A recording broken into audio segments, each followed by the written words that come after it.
women more than 35 years of age, they are at slightly increased risk of chromosomal abnormalities with the baby because of the advancing maternal age is directly proportional to the possible chromosomal abnormalities. And that's why Absolutely. they say that, it doesn't mean that if you are more than 35, you will not have a normal baby.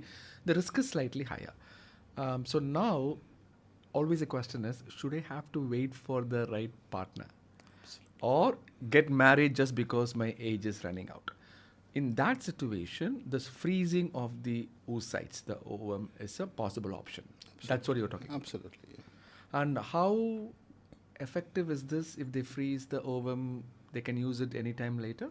It's a very common question, and we get asked very often also. See, the point is the first and the best option is get pregnant naturally. And there's no way that we are trying to advocate that this is an alternate to natural conception. But in case you are looking for the right partner and you think your biological clock is ticking, then the second best option would be to go and get your eggs frozen.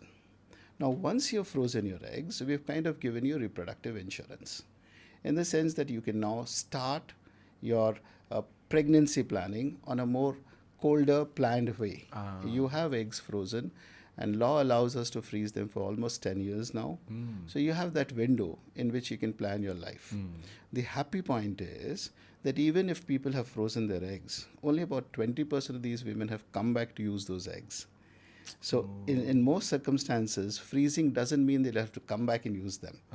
Again, with frozen eggs, also, most of these women would actually conceive naturally when they wanted to. It's just the plan B is there, and you're much more relaxed in your search for a right partner that you know your eggs are frozen. With a frozen egg cycle, of course, you're not looking at 100% conception. You would be looking at a 30 to 50% chance of conception, depending on what age you freeze your eggs, how many eggs were frozen, etc.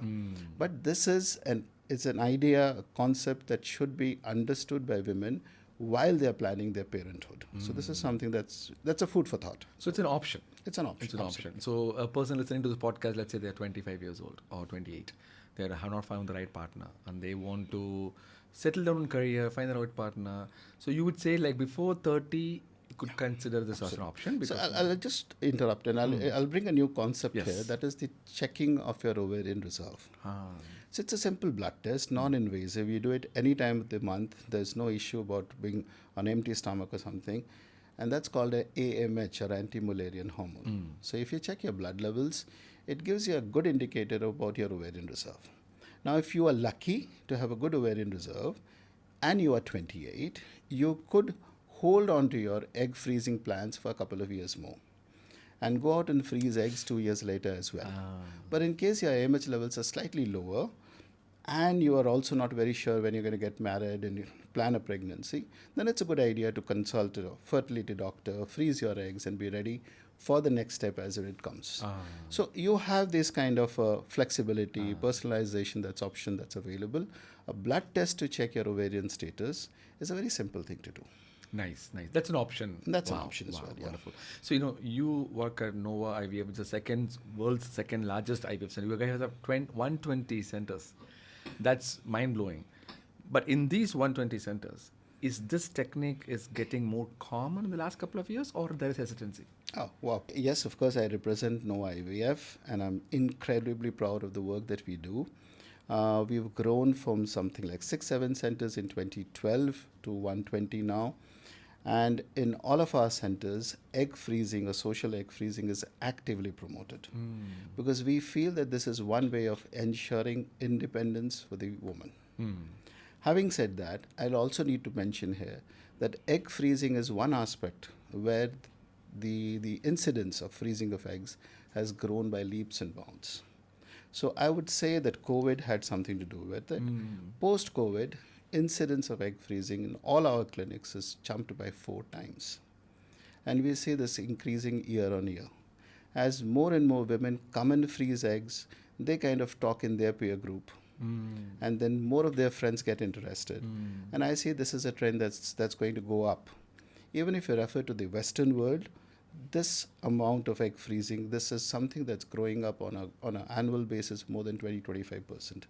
So we see that this aspect of fertility preservation is going to grow for the next few years. So we talked about women freezing the ovum. We also know that as age advances, the sperm quality declines as well. Will that be applied to the men as well for preserving the semen? I'm so happy you asked a man question.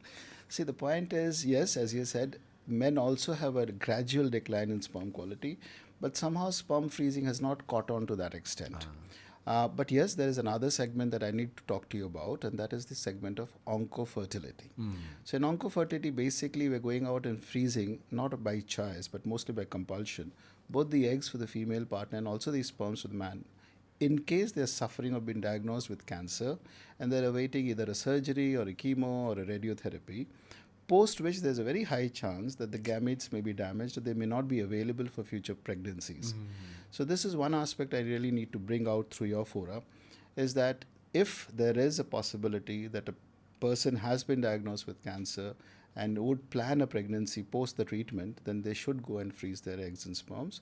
And that's also something that's developing, catching on. Our onco friends, the people who do oncosurgeries, oncotherapies, they are also aggressively advocating this for patients.